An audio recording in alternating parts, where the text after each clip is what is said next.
తిరుమల తొలి గడప దేవుని గడప, ఒంటిమిట్ట రామస్వామి ఆలయం, ఆమీన్ పీర్ దర్గా, మరియాపురం చర్చ్ ఉన్న పుణ్యభూమి ఈ గడప. పౌరుషం, ఆత్మీయత, మహిళల్ని గౌరవిస్తాం నేర్చుకోవాల్సిన గొప్ప గడప ఈ కడప. మాస్ జాతర మహానాడు అదిరిపోయింది. పౌరుషాల గడ్డపై పసుపు జెండా రెపరెపలాడుతుంది. దేవుని గడప కడపలో పసుపు పండగ నిర్వహిస్తాం. నా అదృష్టంగా నేను భావిస్తున్నా. 2024లో మాస్ విక్టరీ మనందరం చూసాం. చరిత్ర కూడా తిరిగి రాశాం. 94% స్ట్రైక్ రేట్ అంటే 175 నియోజకవర్గాల్లో 164 స్థానాలు మన కైవసం చేసుకున్నాం. ఇది ఒక రికార్డు కాదు, ఆల్ టైమ్ రికార్డ్ అని సభాముఖం మీకు తెలుపుతున్నా. ఇది తెలుగుదేశం పార్టీ కార్యకర్తల నాటు దెబ్బ. జెండా బీకేస్తా అన్నారు వాళ్ళు, ఇప్పుడు పార్టీ కార్యాలయానికి టూలెట్ బోటు పెట్టుకుని పారిపోయే పరిస్థితి. పార్టీ లేకుండా చేస్తా అన్నారు, అడ్రస్ లేకుండా పోయే పరిస్థితి. వై నాట్ 175 అన్నారు, ప్రజలు ప్రతిపక్ష హోదా కూడా ఇవ్వని పరిస్థితి. మన బొమ్మలు పెట్టి బాక్సింగ్ చేశారు, ప్రజలే ఇప్పుడు ఫుట్బాల్ ఆడుకునే పరిస్థితి. ఏ తప్పు చేయని మన అధినేత చంద్రబాబు నాయుడు గారు బంధించారు. ప్రజలు ఏకంగా ఆ నాయకుడిని ప్యాలెస్ లో పెట్టి తాళాలేసి లాక్ చేసే పరిస్థితి. మన నాయకులు ట్రెండ్ ఫాలో అవ్వరు, ట్రెండ్ సెట్ చేస్తారు. సినిమా స్క్రీన్ అయినా పొలిటికల్ స్క్రీన్ అయినా ఆయన ఒక లెజెండ్. ఆయన పేరేంటి? విశ్వవిఖ్యాత నట సార్వభౌమ స్వర్గీయ శ్రీ నందమూరి తారక రామారావు గారు. ఎన్టీఆర్ అంటే 3 అక్షరాలు కాదు, ఎన్టీఆర్ అంటేనే ఒక ప్రభంజనం. ఆయనే రాముడు, ఆయనే కృష్ణుడు, ఆయనే భీముడు, ఆయనే అర్జునుడు, ఆయనే కరుణుడు, ఆయనే ప్రజల గుండెల్లో దేవుడు.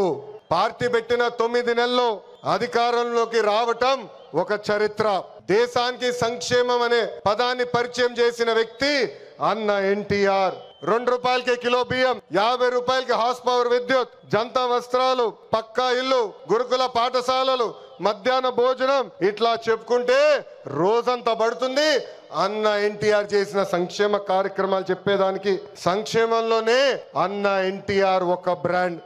అభివృద్ధి వికేంద్రీకరణ అనేది మన ఎజెండా. మిషన్ రాయలసీమ అన్నాడు నేను ప్రకటించా. ఆ మిషన్ రాయలసీమ అమలు చేసడానికి ఈ రోజు మన ప్రభుత్వం పనిచేస్తుంది. రాయలసీమను ఒక automotive, electronic, renewable energy, horticulture hub గా తీర్చిదిద్దుతున్నాము. ప్రకాశం జిల్లాలో రిలయన్స్ సిబిజీ ప్లాంట్స్ ఏర్పాటు చేస్తున్నాం. ఉభయ గోదావరి జిల్లాలో పెద్ద ఎత్తున ఆక్వాని ప్రోత్సహిస్తున్నాం. ఏకంగా ఉత్తరాంధ్రలో ఐటీ, ఫార్మా, మెడికల్ ఎక్విప్మెంట్ తయారీ, ఏకంగా భారతదేశంలోనే అతి పెద్ద స్టీల్ ప్లాంట్ మిత్తల్ ప్లాంట్ కూడా మనం తీసుకొస్తాం జరిగింది. గడిచిన 11 నెలల్లో 8.5 లక్షల కోట్ల విలువైన పెట్టుబడి, తద్వారా 6 లక్షల మందికి ఉద్యోగాలు కల్పించే దిశగా మన ప్రభుత్వం ఒప్పందాలు కుదుర్చుకుంది. ఇంకా తెలుగుదేశం పార్టీలో మా కార్యకర్తలే అధినేత. దేశంలో ఏ పార్టీ ఇవ్వని గౌరవం తెలుగుదేశం పార్టీ కార్యకర్తలకి ఇస్తుంది. దేశంలో ఏ పార్టీకి 1 కోటి మంది సభ్యులు లేరు. అదే మన పసుపు జెండా పవర్, అదే ఈ పసుపు సైన్యం పవర్. సభ్యత్వంలో కూడా ఎవరు మన రికార్డు బద్దలగొట్టే పరిస్థితుల్లో లేరు. ఈ రోజు 5 లక్షల ప్రమాద బీమా అందిస్తున్నాం. ఫ్యాక్షన్ లో ఎవరైనా చనిపోతే వాళ్ళ బిడ్డల ఫ్యాక్షన్ లోకి వెళ్లకుండా ఎన్టీఆర్ మోడల్ స్కూల్లో మన నాయకుడు చంద్రబాబు నాయుడు గారు ఈ రోజు చదివిస్తాం జరుగుతుంది. విద్య, వైద్యం, స్వయం ఉపాధి, ఇలా 140 కోట్ల రూపాయలు కేవలం కార్యకర్తల సంక్షేమం కోసం ఖర్చు పెట్టిన పార్టీ తెలుగుదేశం పార్టీ. నేను స్వయంగా వైసీపీ హయాంలో ఇబ్బంది పడిన కుటుంబాలని కలుస్తున్నా.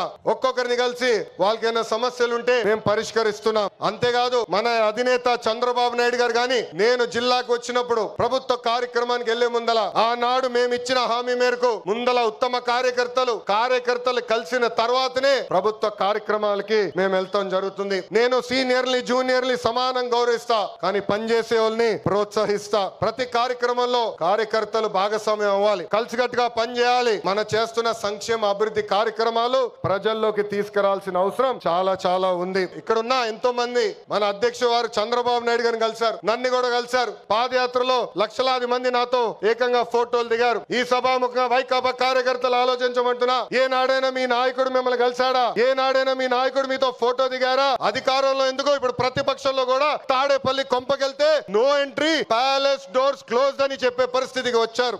ఇంకా తెలుగువారు ప్రపంచం మొత్తంలో పెద్ద పీట వేసింది మన బ్రాండ్ సిబిఎన్.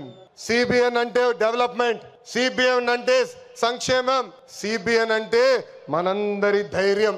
అప్పుడు ఐటీ, ఇప్పుడు ఏఐ, అప్పుడు హైటెక్ సిటీ, ఇప్పుడు క్వాంటమ్ వ్యాలీ, అప్పుడు సైబరాబాద్, ఇప్పుడు అమరావతి.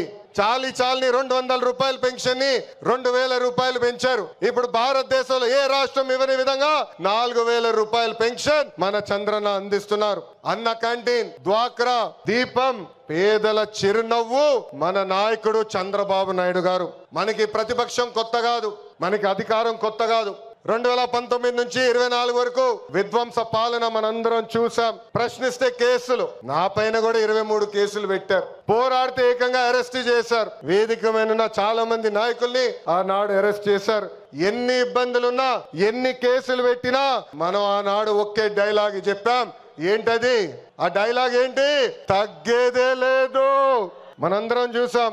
ప్రత్యర్థులు దాడి చేసిన, తొడగొట్టి మీసం మిలేసిన అంజిరెడ్డి తాతనే మనందరికి దమ్ము.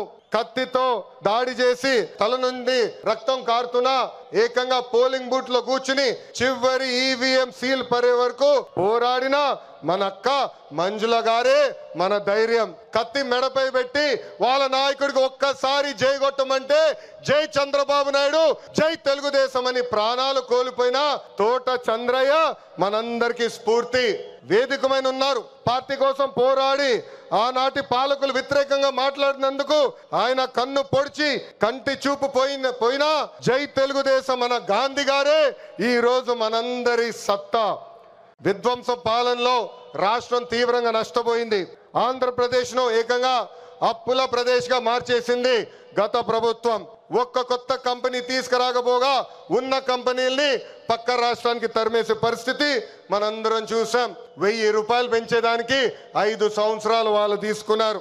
ఏకంగా జే బ్రాండ్ లిక్కర్ తో విషం కంటే ప్రమాదమైన మద్యం అందించి 30,000 మందిని చంపి 1000 కోట్ల రూపాయలు ధనాన్ని లూటీ చేశారు. అందుకే రాష్ట్రాన్ని కాపాడుకునే దానికే కూటమి ఏర్పడింది. ప్రజల కోసం గౌరవ ప్రధానమంత్రి నరేంద్ర మోడీ గారు మన చంద్రన్న జనసేన అధినేత, నాకు అన్న సమానమైన పవన్ అందరూ జెండాలు అజెండాలు పక్కన పెట్టుకుని పని చేశారు. ప్రజలు మన్ని ఆశీర్వదించారు, కూటమిని ఆశీర్వదించారు. ప్రజా ప్రభుత్వం ఈ రోజు ఏర్పడింది. ఎన్ని ఆర్థిక ఇబ్బందులున్నా ఇచ్చిన ప్రతి హామీ కూటమి ప్రభుత్వం నిలబెట్టుకుంటూ ముందరికెళ్తుంది. దేశంలో ఏ రాష్ట్రంలో ఇవ్వని విధంగా వృద్ధులకి 4,000 రూపాయలు, వికలాంగులకి 6,000 రూపాయలు, ఏకంగా బెడ్ కి పరిమితం అవుతే 15,000 రూపాయలు ప్రతి నెల పెన్షన్ ఇచ్చి ఆదుకుంటుంది కూటమి ప్రభుత్వం. దీపం పథకం కింద ప్రతి ఏటా ఉచితంగా 3 గ్యాస్ సిలిండర్లు కూడా మన ప్రభుత్వం అందజేస్తుంది. ఇంకా అన్న క్యాంటీన్లు కూడా తిరిగి ప్రారంభించాం. ఇంకా జూన్ మాసంలోనే తల్లికి వందనం కూడా మన ప్రభుత్వం ఇవ్వబోతుంది. అన్నదాత సుఖీభవ త్వరలో అమలు చేస్తున్నాం. ఆగస్ట్ 15 నుంచి మా అక్క చెల్లెలు, పెద్దమ్మ, చిన్నమ్మలు ఆర్టీసీ బస్సులో ఉచితంగా కూడా ప్రయాణించే హక్కు మన ప్రభుత్వం కల్పించబోతుంది. ఇంకా 16,347 పోస్టులతో మెగా డిఎస్సి మనం ప్రకటించుకున్నాం. జూన్ మాసంలో ఎగ్జామ్స్ నిర్వహించి ఏకంగా వచ్చే అకాడమిక్ ఇయర్ కి ఉపాధ్యాయుల్ని కూడా పొజిషన్ చేస్తాం. పోయిన ఎన్నికల్లో ప్రభుత్వ ఉద్యోగస్తులందరూ కూటమి ప్రభుత్వానికి సహకరించారు. ప్రతి నెల 1వ తారీఖు నాడు వాళ్ళ జీతాలు ప్రభుత్వం చెల్లిస్తుంది. వాళ్ళకి అనేక సమస్యలు ఉన్నాయి. ఆ సమస్యలన్నీ కూడా ఒక పద్ధతి ప్రకారం కూటమి ప్రభుత్వం పరిష్కరిస్తుందని ఈ సభాముఖం వాళ్ళందరికీ తెలుపుతున్నాం.